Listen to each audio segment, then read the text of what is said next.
150 years ago, a small cotton trader dreamed of changing India, completely unaware that one day this dream would give birth to a business empire that would not only change India but also win the hearts of millions of Indians. Descended in the year 1839, Jamsetji Tata is born. In 1858, Jamsetji completes his education and starts a cotton trading business with his father. Despite many challenges over the next 10 years, their business becomes quite large. They were not satisfied with just trading cotton, they wanted to manufacture clothes from cotton. So in 1877, they set up Empress Mill in Nagpur and started manufacturing. But there was a problem. The workers there for their work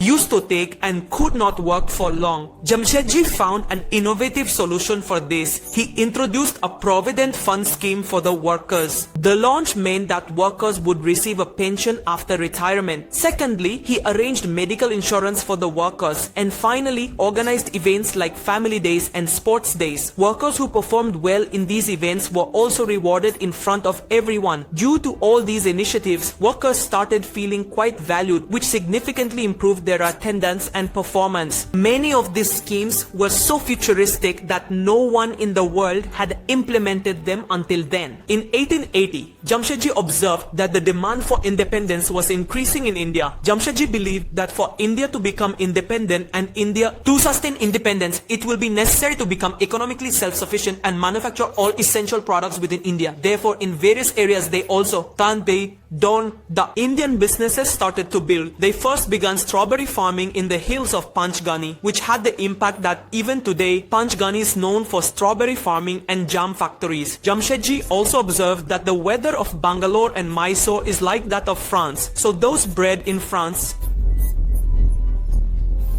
Jamsetji really liked his hometown Bombay and knew that for the city's development, there needed to be a world-class hotel there. Therefore, in 1898, they started building the Taj Mahal Hotel. They personally took part in the construction and design process. Their vision was that every room of the hotel faces the sea and that guests feel as if they are floating in water. In 1903, the hotel was opened to the public for the first time and it became the first building in all of Bombay with lights powered by electricity. Jamsetji took several such initiatives, but his most impactful initiative was starting the steel business was needed for developing every industry in India like construction, railways and manufacturing. So their dream was a steel plant in India. Opening the plant, they spent 17 years of their life searching for high quality iron ore in various places in India. Spent because iron is the most important raw material for making steel. But sadly, Jamsetji faced continuous failures. Then ultimately in 1899, he found rich iron ore reserves in the Bengal province, after which he immediately started setting up iron ore mining and a steel plant. But unfortunately, Jamsetji himself in India, because in 1904, at the age of 65, he took his last breath. Jamsetji's vision and dreams were so grand that it was not possible for all of them to be fulfilled during his lifetime. So the responsibility to fulfill his remaining dreams was taken up by his Tata believed that Jamsetji thought India was very behind Western countries in scientific research and education. They wanted to establish such an institution in India that would produce world-class researchers and scientists. Therefore, Dorabji Tata took help from the Maharaja of Mysore and in 1909 established the Indian Institute of Science in Bangalore. Nobel laureate C.V. Raman became the first director of IASC. Later, IASC played a role in the development of India's first supercomputer, Param, and India's first indigenous aircraft, the Hansa, made important contributions. Jamsetji once dreamed of generating electricity with a hydroelectric plant. This project uses the Dudhsagar Falls located on the Goa-Maharashtra border. Dorabji involved 7,000 workers and had artificial lakes, dams and channels built. In 1911, the plant was ready and power generation started. Many mills and businesses in Mumbai started receiving power from this power plant, and today we know this company as Tata Power. Finally, the responsibility to complete the work on the steel plant that Jamshed had started is at that time, due to the Swadeshi movement, about 8,000 people invested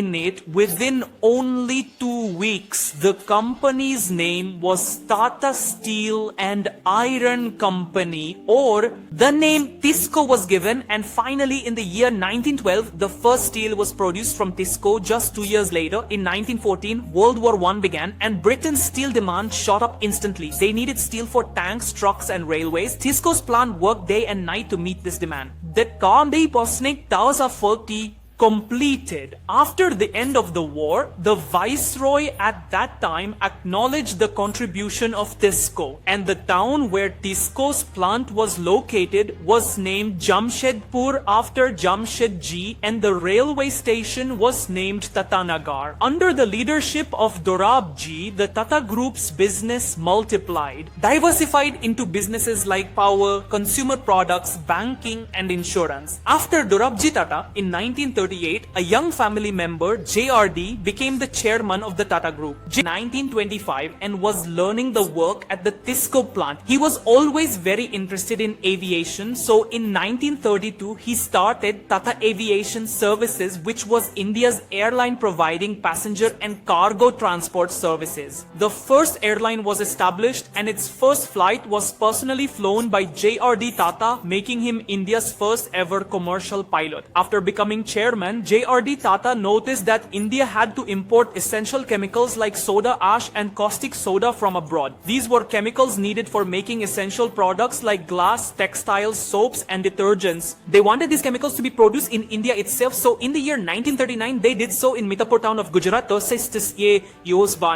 built a chemical plant, and this is how Tata Chemicals was started. The same Tata Chemicals that today manufactures Tata Salt. The chemicals business started doing well, but JRD still dreamed of growing the airline business. During World War II, the British government took all planes, and due to which Tata Aviation Services were shut down overnight. But as soon as the war ended, JRD decided to re-enter the airline business, and thus in 1946, the beginning of Air. The crew of India's Air India was known for their warm and attentive services, their flights, food, cleanliness and in-flight some top class. Even their mascot was a Maharaja, which represented the airline's Indian hospitality and royal standards. Along with that, Air India always operated according to the time schedule. Because of all these reasons, Air India was known as one of the best airlines, not only in India but internationally as well. JRD was nurturing Air India like his child, but then something happened that suddenly took this Air India away from him. After independence, the Indian government adopted a socialist economic model, which meant that important industries in the country, such as transportation, should be under government control so that these industries would focus more on public service than profit. Therefore, in 1953, Air India was national. After nationalization was brought under government control, a tragic decline of Air India began. Service, punctuality and safety were negatively impacted, which ultimately led Air India to lose its status as a world-class airline. JRD Tata left no stone unturned in growing the Tata Group. He saw that even after independence in the country,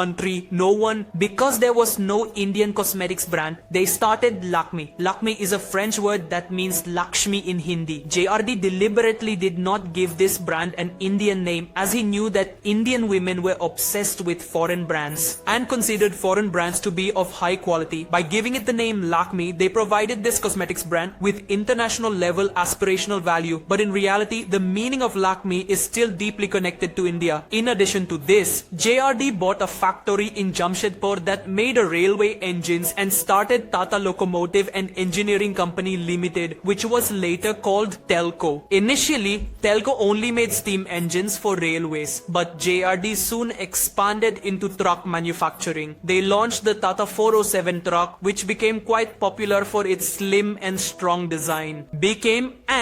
Beating international brands, it captured 70% market share. This same Telco company making making engines and trucks is today known as Tata Motors. Besides business, JRD Tata in India's toughest times helped. During the 1962 Indochina War and the 1965 Indo-Pak War, they provided the government with all kinds of support. He provided insurance, sent Tata's engineers to Delhi so they could help the country in manufacturing military equipment. He used his Air India experience and prepared a 10-year defense preparedness plan for the Indian Air Force. This report included requirements for signaling equipment, radar, and spare parts. The government and Indian Air Force were greatly helped by this report. In recognition of JRD Tata's contributions, the President of India appointed him as Honorary Air Commodore in the Indian Air Force. By 1991, JRD Tata increased the number of Tata Group's companies to 84 with a revenue of 24,000 crore and 270,000 employees. But now at the age of 87, it was time for him to hand over Tata Group's command to someone else.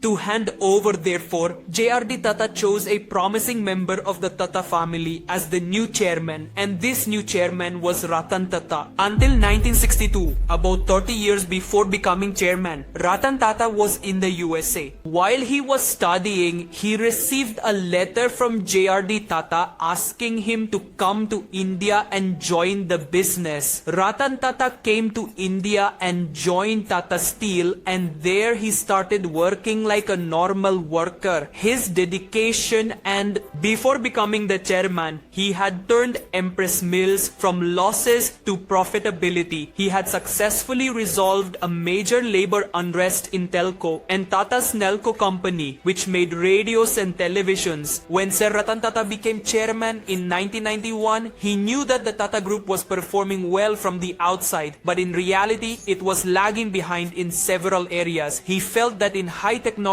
like computing and AI, the group hasn't done anything unique for a long time. They wanted to do something revolutionary for India through the Tata Group. With this mindset, they saw that India did not have any car from design to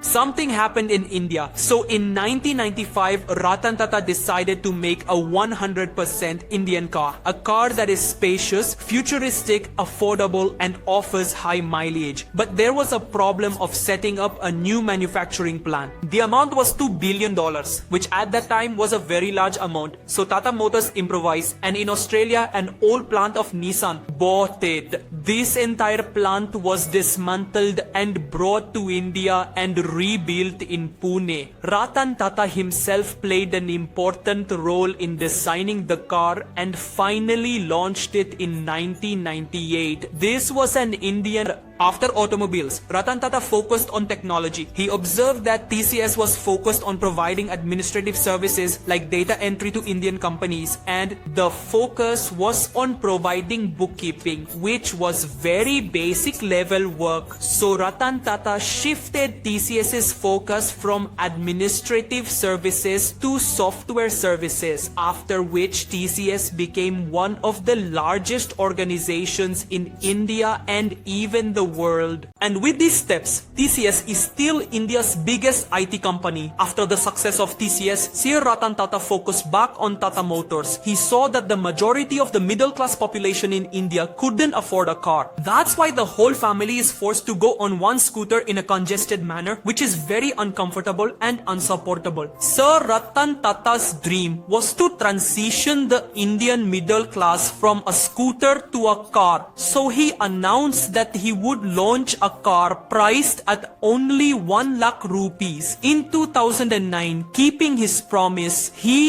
But unfortunately, the Nano proved to be a failure. The biggest advantage of the Nano was its low cost. The price became its biggest disadvantage. In India, people see a car as a status symbol. Someone with a car is considered successful, but due to Nano's cheap price and its design, people called it the world's cheapest car matchbox, and even branded it like a covered auto rickshaw. Where other car owners felt proud because of their car, Nano owners felt embarrassed because of theirs, and that's why Nano proved to be a failure. But from this failure, Tata Motors learned a lot about consumer behavior, became the company earning the most revenue. Finally, Sri Ratan Tata deeply desired that India's companies should do business not just in India but across the world. Therefore, to expand into foreign markets, he started acquiring one foreign brand after another, such as to expand Tata Motors into the global luxury market. To expand in the global tea and coffee market, British brand Tetley and US brand 8 O'Clock. And today, due to these decisions, more than half of Tata Group's revenue comes from outside India. Under Sir Ratan Tata's leadership, the list of what Tata Group has achieved is very long. Whether it's Titan creating the world's slimmest watch, TCS developing one of the world's most powerful supercomputers, or launching Tata Sky to disrupt the television market. Be it any area, Tata Group has achieved success. Sir Ratan Tata says that if you want to go fast, go alone. But if you want to go far, then move forward with everyone together. Tata Group has always conducted business with this philosophy. On one hand, they have built large companies, and on the other, they have also established schools, colleges, and hospitals. Tata Group has always moved forward with its investors, its employees, its customers, and ultimately its country. And that is why all the success they have achieved today has. This was the story of the Tata Group.